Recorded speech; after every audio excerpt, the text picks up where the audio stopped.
Hello बच्चों, तो कैसे हैं आप लोग। आशा करते हैं कि आप लोग जैसे भी होंगे सभी आदमी सकुशल और बहुत ही मस्त दनादन होंगे। तो जैसे कि आप लोग को जो कमिटमेंट किए थे कि आप लोग का जो एग्ज़ाम होगा 2026 में इंटर का साइंस का, उसमें दोस्तों आप लोग को जो कमिटमेंट किए थे हम कि आप लोग के लिए एकदम जीरो कॉस्ट पर जो ऑनलाइन क्लास लेकर के आने वाले हैं, वो दोस्तों उसका सीरीज जो अब चालू हो चुका है। आज दोस्तों एनसीईआरटी में ये जो चैप्टर है रिप्रोडक्शन इन ऑर्गेनिज्म, जो न्यू एनसीईआरटी है बायो का, उसके अंदर इस चैप्टर को हटा दिया गया है। लेकिन इस साल जो हम पेपर का जो एनालिटिक किए थे उसमें 2 क्वेश्चन इस चैप्टर से हमको मिला था, इसलिए सोचे कि इसको जो है एक बार इस ये जो है रिप्रोडक्शन इन ऑर्गेनिज्म, इस चैप्टर को जो है एक बार रिकॉल करवाया जाए, जिससे क्या होगा कि आप लोग को एक सिंगल भी क्वेश्चन क्या हो मिस्टेक नहीं हो पाए। तो इसी को देखते हुए दोस्तों आप लोग का जो है ये जो क्लास को जो है स्टार्टिंग किया गया है। तो दोस्तों इस क्लास को जो है आप लोग बहुत ही अच्छा से जो है देखिएगा और इसको जो है बहुत ही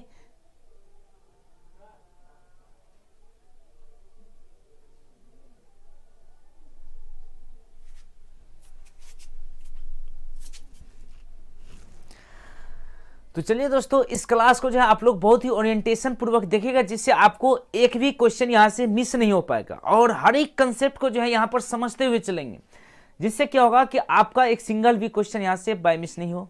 तो फटाक से दोस्तों ये जो चैप्टर है, ये चैप्टर के लिए आप लोग एकदम पेन पेंसिल लेकर के आप जो है यहाँ पर स्टार्टिंग के लिए यहाँ पर आप बैठ सकते हैं। इसके बाद दोस्तों आपको बता दें कि आप लोग सपोर्ट जरूर कीजिएगा, इसी के वजह से जो है और आगे तक इस सेशन को हम लेकर के चल सकते हैं। आप लोग को करना क्या है कि चैनल को सब्सक्राइब कर लेना है और बेल आइकन को भी प्रेस कर लेना है और वीडियो को एक लाइक जरूर कीजिएगा और कमेंट जरूर कर दीजिएगा और अपने अपने स्टेटस में जरूर लगा लीजिएगा, जिससे क्या होगा कि आने वाले जो नए आपके जो कलीग जो बच्चे लोग होंगे, जो आपके साथी लोग होंगे, सहपाठी होंगे, उसको भी अगर हो सकता है कि इन फ्यूचर उसका अगर ये टॉपिक जो है कंसेप्ट क्लियर नहीं हुआ, वो इस लेक्चर के थ्रू जो है वह कंसेप्ट क्लियर कर सकें। तो चलिए दोस्त चालू करते हैं। मेरा नाम है रुपेश और आप देख रहे हैं विद्या साइंस क्लासेस को। तो हमारे साथ इस सेशन को एकदम अच्छे से जुड़े रहिएगा लास्ट तक। इसमें लेक्चर वाइज आपको हर एक टॉपिक का लेक्चर मिलेगा। तो चलिए आज चालू करते हैं रिप्रोडक्शन इन ऑर्गेनिज्म में। ठीक है दोस्तों, इस चैप्टर का मूल रूप क्या है, सबसे बेसिक चैप्टर है बायो के अंदर। इसमें स्पेशल रिप्रोडक्शन जो करते हैं ऑर्गेनिज्म, इसके बारे में विशेष रूप से इसके ऊपर में ध्यान दिया गया है। ठीक है दोस्तों, भाई आखिर रिप्रोडक्शन जो होता है हमारे जो है ऑर्गेनिज्म के अंदर क्यों होते हैं। ठीक है, जैसे कि एक टॉपिक पर हम फर्स्ट जो लेक्चर रिकॉर्ड किए थे पोलिनेशन, वो किसके अंदर था, बॉटनी के अंदर था। क्योंकि हर एक जगह क्या होता है, नए प्रजाति का जो है निर्माण करना सबसे मेन इंपॉर्टेंस चीज हो जाते हैं, इंपॉर्टेंस फैक्टर माना जाते हैं।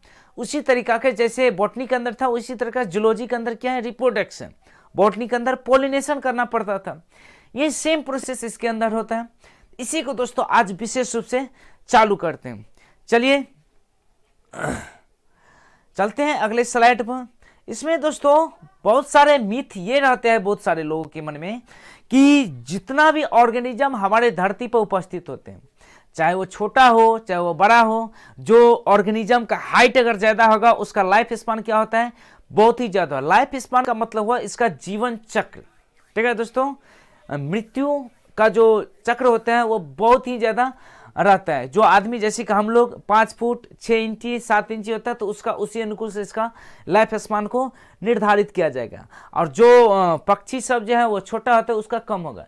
लेकिन रियल में अगर देखेंगे, अगर साइंस के अंदर ये एकदम बिल्कुल सा गलत है। ठीक है, ये जो एकदम से प्रूव करके दिखाया गया हमारे बायो के अंदर में सभी चीज आपको डिटेल से मिलेगा। ठीक है, इसी में सबसे जैसे कि पहले वाला अगर ओल्ड एनसीईआरटी देखेंगे, उसमें एक चीज का जिक्र किया गया था, लाइफ स्पान। किसका जिक्र किया गया था, लाइफ स्पान का। एक मिनट दोस्तों, लाइफ स्पान का। लाइफ स्पान यही जो दोस्तों क्या होता है, और यही लाइफ स्पान एक क्वेश्चन इस बार एक बन के आया था। जब ऑब्जेक्टिव का जब सीरीज चलेगा उसमें आप लोग को ये चीज जरूर दिखाया जाएगा।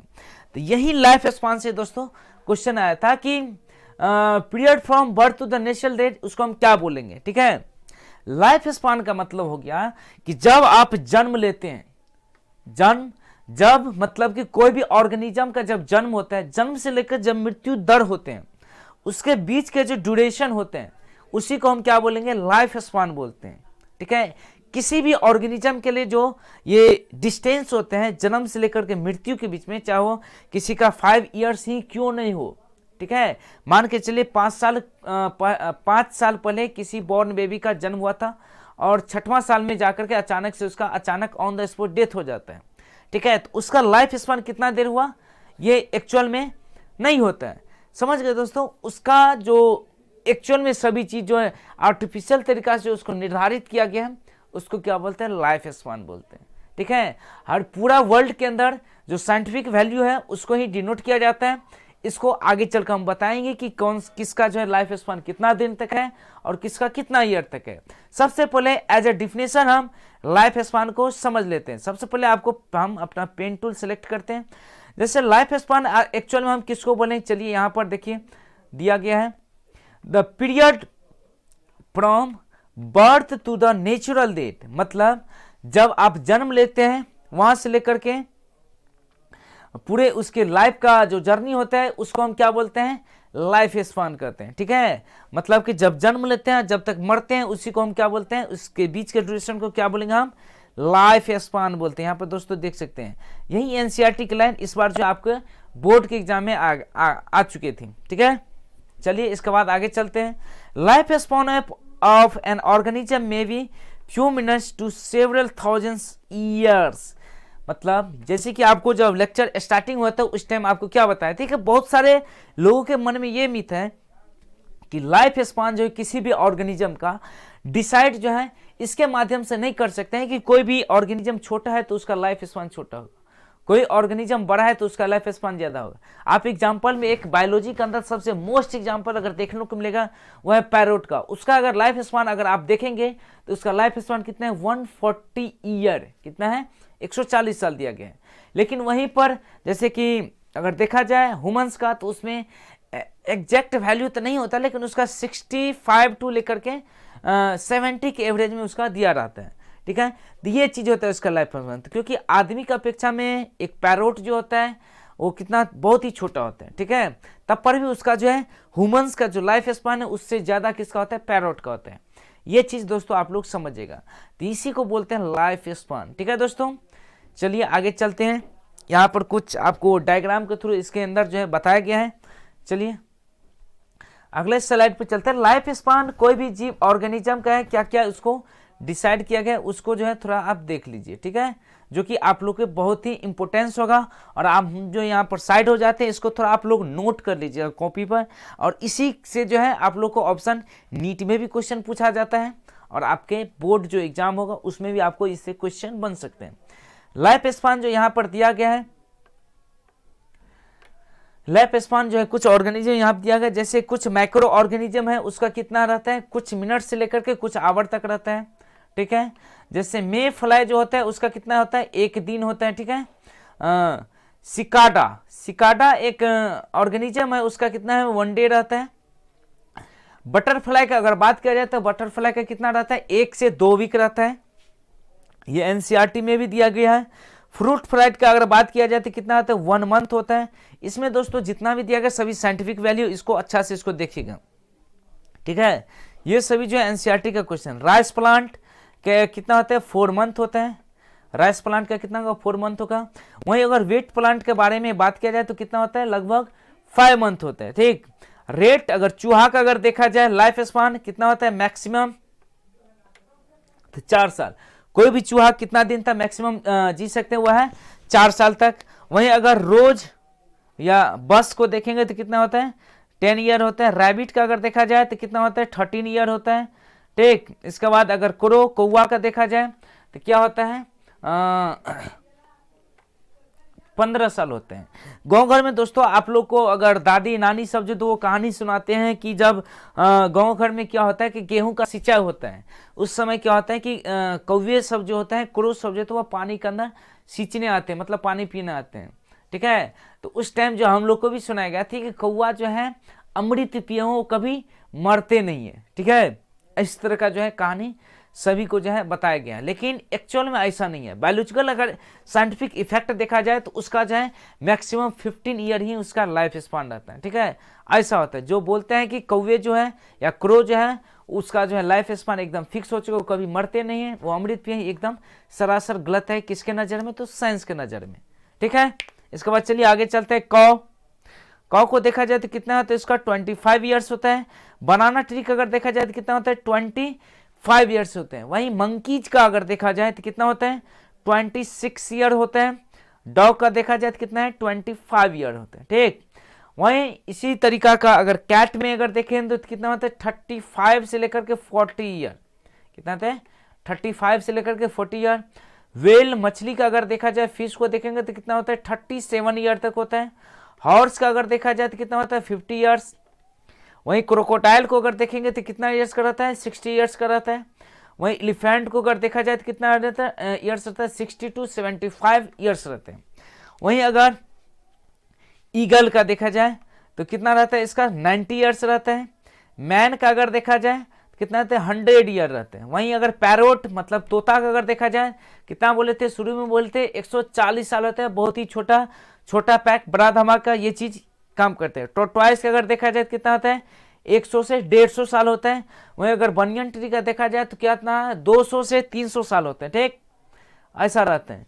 वहीं अगर पीपल्स ट्री का अगर बात किया जाए तो कितना होता है 2000 से 3000 साल। आपको दोस्तों हम साइड होकर के आपको जो स्लाइड आपको सभी चीज आपको दिखाएंगे, आप वीडियो पॉज करके इसको नोट कीजिएगा।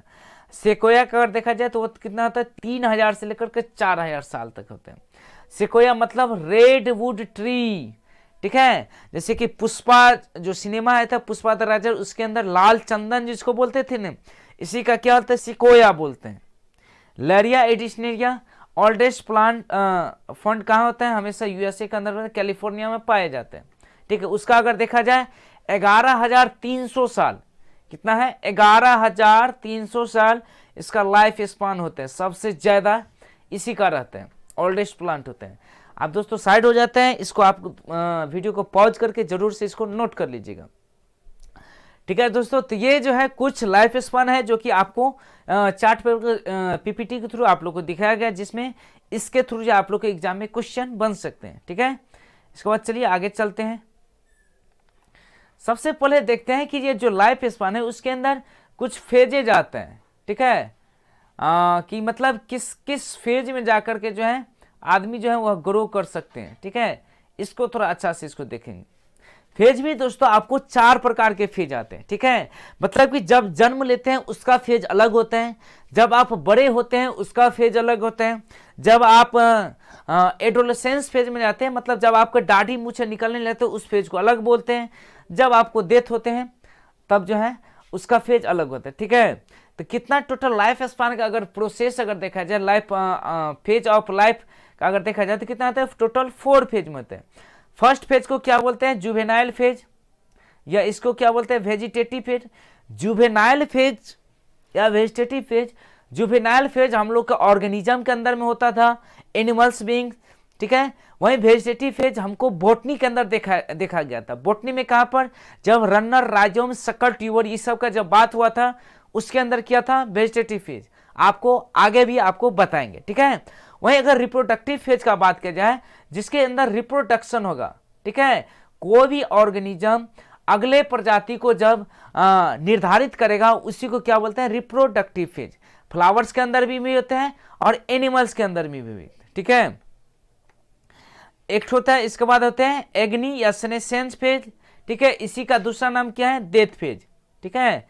सेनेसेंस या ओल्ड फेज इसी को बोलते हैं, या डेथ फेज इसी को बोलते हैं, ठीक है। ये 4 फेज में जो है डिवाइड किया गया था, जो कि आप लोग को ये चीज पढ़ना पड़ेगा कि जुवेनाइल फेज क्या होता है, वेजिटेटिव फेज किसको बोलते हैं, रिप्रोडक्टिव फेज या सेनेसेंट फेज किसको बोलते हैं, ठीक है। चलिए एक एक करके थोड़ा डिस्कशन कर लेते हैं, ठीक है। एक मिनट,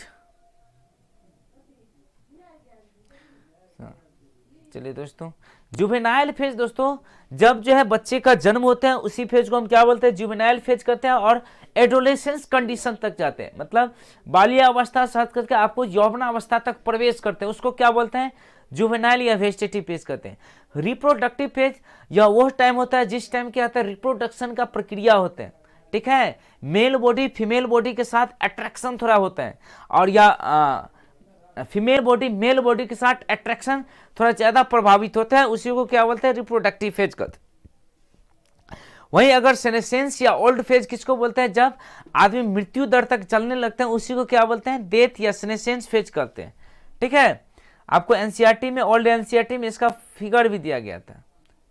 चलिए, इसके बाद आते हैं मेन जो टॉपिक चैप्टर है, उसके मेन मुद्दे पर आते हैं कि भाई रिप्रोडक्शन तभी से चल रहा है, आखिर ये रिप्रोडक्शन है क्या। ठीक है, रिप्रोडक्शन बहुत ही इंपॉर्टेंट प्रोसेस है। ठीक है दोस्तों, अभी जो है रात के 9:42 हो रहे हैं, और अभी जो दोस्तों आप लोग के लिए जो लेक्चर डेली बेस पर आपको रिकॉर्ड करके देंगे। हर दिन दोस्तों हम ऑफलाइन सेंटर पर भी क्लास लेते हैं। मेरा टोटल 3 गो ब्रांच है, तीनों जो हमको क्लास लेना पड़ता है। ठीक है, तो टोटल हर दिन में 11 घंटा हम टोटल क्लास लेते हैं, सुबह 6 बजे से लेकर के 12:30 बजे तक, फिर 3 बजे से लेकर के 8 बजे रात तक। ठीक है, इसके बाद आप लोग का ऑनलाइन जो है लेक्चर रिकॉर्ड किए जाते हैं। क्यों दोस्तों, क्योंकि आप लोग जो बोले थे उसको कमिटमेंट को भी पूरा करना है, इसलिए आप लोग के साथ हम जरूर खड़े हैं। और दोस्तों एक चीज़ और चीज़ है कि अगर जीवन में अगर मेहनत नहीं करते, ठीक है, तो आप आगे तक नहीं बढ़ सकते। ठीक है, इसलिए मेहनत उसी तरीके से कीजिए जिस तरह से आपको डायरेक्शन अच्छा मिले। ठीक है, और एक फीचरेबल जो है आप स्ट्रांगली जो लेबरिंग करते हैं या मेहनत करते हैं, आप अपने काम के सजग प्रति रहना चाहिए, जिससे आपका एम जो तो वो जल्दी से पूरा हो सके। ठीक है दोस्तों, तो चलिए आप फिर चालू करते हैं। व्हाट इज रिप्रोडक्शन, आखिर रिप्रोडक्शन है क्या। ठीक है, अगर दोस्तों आपको बताया जाए रिप्रोडक्शन को अगर देखा जाए तो रिप्रोडक्शन बायोलॉजिकली अगर देखा जाए तो एक बायोलॉजिकली बिहेवियर है जो हर एक प्रजाति के अंदर जरूर है। चाहे हम ही लोग कहें ना, हमारे अंदर भी रिप्रोडक्शन करने की उत्सुकता सभी के अंदर रहता है। ठीक है, चाहे आप गाय भैंस बकरी डॉग सबको किसी को आप ले सकते हैं, सभी के अंदर क्या होता है, उत्सुकता होता है कि भाई हम रिप्रोड्यूस करेंगे। ठीक है, अगर रिप्रोड्यूस होगा तो क्या होगा, अगले जनरेशन मेरा उभर करके आएगा, और नए नए जब जनरेशन आएगा और भी ज्यादा मॉडर्न तरीका का बनते जाएगा। इससे रिप्रोडक्शन भी होना अनिवार्य है। अगर नहीं रहता, जैसे आप देखें कि डायनासोर का प्रजाति एक पिंड गिरा था, उल्कापिंड, जिसको लेकर एक ही बार खत्म हो गया, और वो उसका क्योंकि वो उसका जो है बॉडी बहुत ही ज्यादा भारी था। ठीक है, वो रिप्रोड्यूस नहीं कर पाए थे, जिसकी वजह से आने वाले टाइम तक वो सक्षम नहीं रह पाए धरती के ऊपर में, इसलिए वो उसका खत्म हो चुका है। इसी तरीका से हम लोग को भी अगर हम लोग रिप्रोड्यूस नहीं करेंगे तो क्या होगा कि मेरा भी प्रजाति खत्म होता जाएगा, फिर दूसरा कुछ किसी भी चीज का आने वाले फ्यूचर में होगा। ठीक है, इसीलिए रिप्रोडक्शन जरूरी होता है। चलिए सबसे पहले देखते हैं रिप्रोडक्शन एज अ डिफिनेशन क्या चीज होता है। ठीक है, रिप्रोडक्शन या इसको क्या बोलते हैं, प्रोक्रिएशन या ब्रीडिंग। प्रोक्रिएशन, ठीक है, या ब्रीडिंग। प्रोक्रिएशन या ब्रीडिंग का मतलब होता है कि जन्म देना। ठीक है, इसी को क्या बोलते हैं, रिप्रोडक्शन। ठीक है, is the biological process by which a new individual organism. Reproduction के फलस्वरूप क्या होता है, एक बायोलॉजिकल प्रोसेस है जो इसके थ्रू क्या होता है, एक नया ऑर्गेनिज्म का हमेशा निर्माण होता है। ठीक है, उसी ऑर्गेनिज्म को हम क्या जब निर्माण होता है उसको हम क्या बोलते हैं, ऑफस्प्रिंग बोलते हैं, जिसको हिंदी में अगर देखा जाए तो उसको भ्रूण बोलते हैं। और दोस्तों एक चीज हिंदी से एक चीज बात कन्वर्ट में आया है कि आप लोग के लिए दोस्तों इसी चैनल पर विद्या साइंस क्लासेस पर ही आप लोग के हिंदी का भी बायोलॉजी क्लास चालू होगा, और केमिस्ट्री या आप लोग का फिजिक्स या मैथ सभी चीज हिंदी मीडियम भी यहीं पर चालू होगा। ठीक है, तो इस चैनल से जरूर अटैच हुई, और हर एक चैप्टर के बाद आप लोग को जितना भी चैप्टर से ऑब्जेक्टिव होगा सभी चीज हर एक चैप्टर से ऑब्जेक्टिव का एक विशेष रूप से बहुत ही लंबा फॉर्मेशन करके आप लोग के लिए लेक्चर रिकॉर्ड किया जाएगा। ठीक है, तो उस लेक्चर को मिस नहीं कीजिएगा, इसलिए चैनल को जल्दी से सब्सक्राइब कीजिए, दोस्त को भी शेयर कीजिएगा। चलिए चलते हैं। ऑफ स्प्रिंग मतलब जब रिप्रोडक्शन होगा उसके फलस्वरूप जो न्यू बॉर्न बेबी होगा उसी को हम क्या बोलेंगे, ऑफ स्प्रिंग बोलते हैं। ठीक है, are produce from their parent, उसके पेरेंट के थ्रू क्या होता है, प्रोड्यूस किया जाता है। Reproduction is a fundamental feature of living organism. Reproduction क्या है, एक तरह का फंडामेंटल फीचर है किसके लिए, लिविंग ऑर्गेनिज्म के लिए, जो इन्वॉल्व करता है ट्रांसफॉर्मेशन ऑफ या ट्रांसमिशन ऑफ जेनेटिक मटेरियल।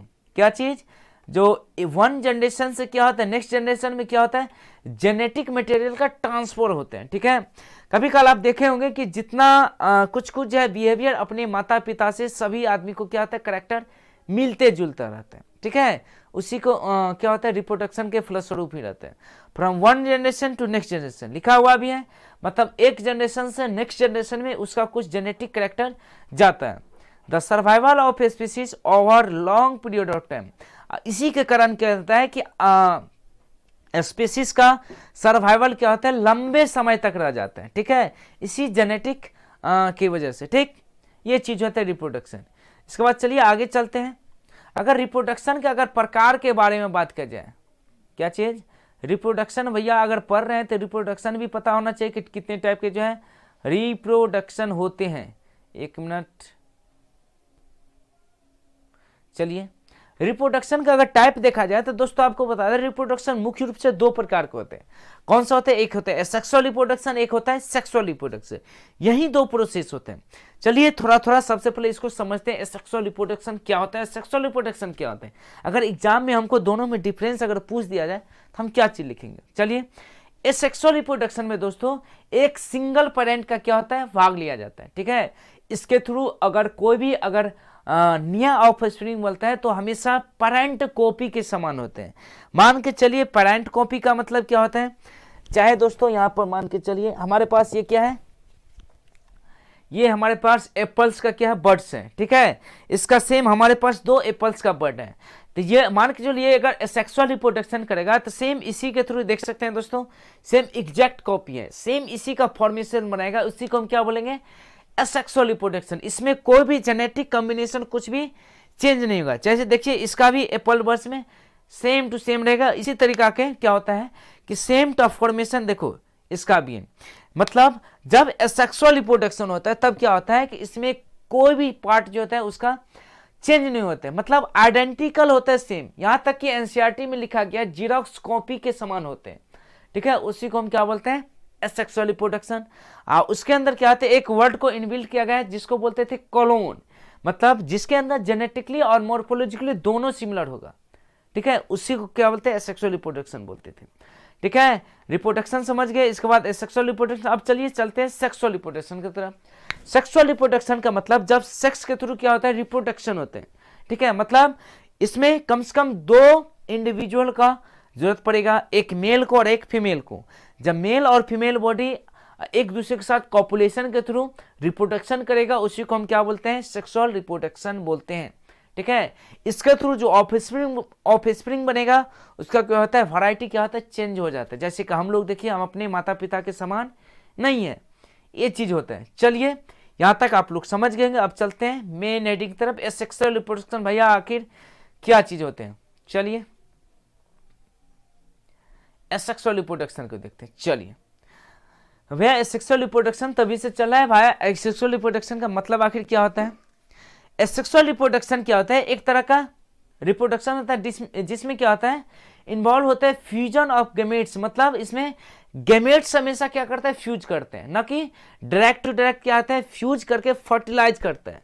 ठीक है, सबसे पहले क्या करता है इसमें गेमेट का फ्यूजन होता है। ठीक, और चेंज होता है इसका क्रोमोसोम का नंबर। ये चीज एनसीईआरटी का लाइन याद रखिएगा जो कि आप लोग को ऑब्जेक्टिव के फॉर्मेशन में आ सकते हैं। ठीक है, एसेक्सुअल रिप्रोडक्शन में क्या होता है कि हमेशा गेमेट का फ्यूजन होगा और यही चीज क्या होता है इसका क्रोमोसोम नंबर इसी से चेंज होता है। The offspring that arise by asexual reproduction by a single cell perform a multicellular organism inherit the gene of that parent. मतलब same to same copy exact copy होगा अपने पेरेंट के through. ठीक है, मल्टीसेलुलर ऑर्गेनिज्म। ठीक है, organism produce perfect और genetically, जैसे कि आपको क्या बताए थे कि जेनेटिकली रिकॉम्बिनेशन के थ्रू इसमें क्या होता है जेनेटिकली और मॉर्फोलॉजिकली दोनों अगर सेम रहेगा तो इसको हम क्या बोलते थे कोलोन बोलते थे। कोलोन के बारे में बहुत सारे जो है क्वेश्चन भी पूछा गया है नीट में डायरेक्टली इसका जो है एनसीईआरटी के फॉर्मेशन करके जो है इसका क्वेश्चन पूछा गया था। ठीक है, अगर बेनिफिट अगर देखा जाए एसेक्सुअल रिप्रोडक्शन का तो क्या होता है बहुत ही इंपॉर्टेंट चीज है बेनिफिट। बेनिफिट में क्या होता है कि रैपिड पॉपुलेशन ग्रोथ है। मतलब जिसके अंदर सेक्सुअल रिप्रोडक्शन होगा ठीक है उसका अंदर जो है रैपिडली ग्रोथ होता है, ठीक है, हुआ तुरंत से क्या होता है, इसका प्रजाति तुरंत से इनबिल्ड हो जाए, मतलब फैल जाते हैं, ठीक है, इसको मेन इसका बेनिफिट होता है। वहीं अगर रिक्वायर्स क्या करता है, लेस एनर्जी रिप्रोड्यूस करता है, इसके साथ इसके अंदर जो एनर्जी का जो फॉर्मेशन तो वो भी कम होता है। इसके बाद अगला point, all organism are capable of reproduction not just the female of the species, मतलब इसके अंदर सेक्सुअल रिप्रोडक्शन में क्या होता है कि जितना इसका पार्ट बनेगा सभी चीज क्या करता है, कैपेबल होता है रिप्रोडक्शन करने के लिए, न कि एक सिंगल फीमेल बॉडी, समझ गए, ऐसा होता है।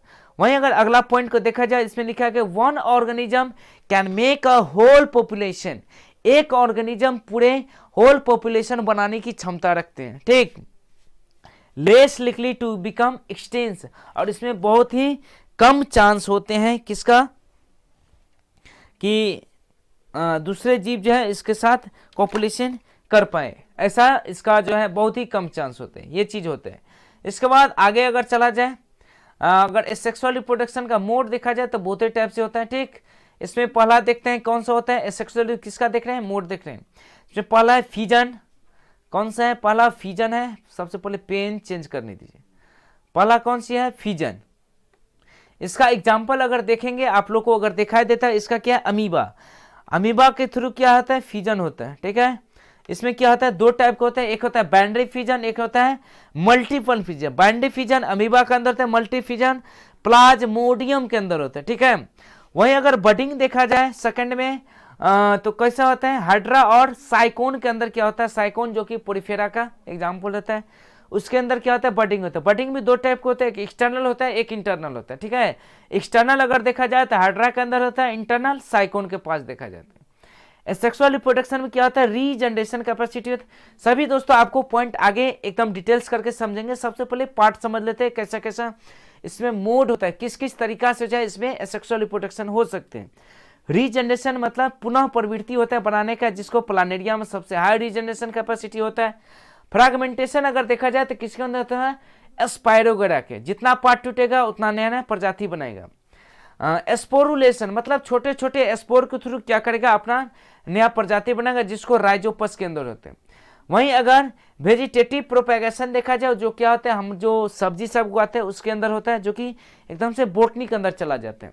इतने टाइप का मोड ऑफ रिप्रोडक्शन होता है, समझ गए, जिसमें क्या होता है कि सेक्सुअल रिप्रोडक्शन को समझा जा सकता है एक्चुअल तरीका से किस तरह का जो है सेक्सुअल रिप्रोडक्शन होता है, ठीक है दोस्तों। तो यहाँ से दोस्तों आपको जो है फिजन जो इसका मोड है वो अगले क्लास में आप लोग को डिस्कशन किया जाएगा, ठीक है। तो आई होप कि दोस्तों यहाँ तक जो आई होप कि बच्चे लोग आप लोग को यहाँ तक जो भी बताएंगे आप लोग को अच्छा से, क्योंकि फर्स्ट क्लास है, थोड़ा अट्रैक्शन और रिपल्सन में थोड़ा टाइम लगता है, इसलिए कम्बिनेशन बनाते हुए धीरे धीरे कम्बिनेशन बढ़ जाए, क्योंकि हर एक आदमी का टेंडेंसी समझने का अलग होता है और बताने का भी टेंडेंसी अलग होता है, ठीक है। 5 दिन क्लास कीजिए, अच्छा लगेगा, ठीक है, और बहुत ही अच्छा तरीका से यहाँ पर आप लोग के लिए सुव्यवस्थित तरीका से क्लास करवाया जाएगा। इसलिए सपोर्ट जरूर कीजिए, दोस्त को भी शेयर कीजिए ताकि और भी अच्छा हो सके। यहीं पर इस क्लास को आज रोकते हैं, मिलते हैं नेक्स्ट लेक्चर में, लेक्चर नंबर 2 में। तब तक के लिए जय हिंद दोस्तों।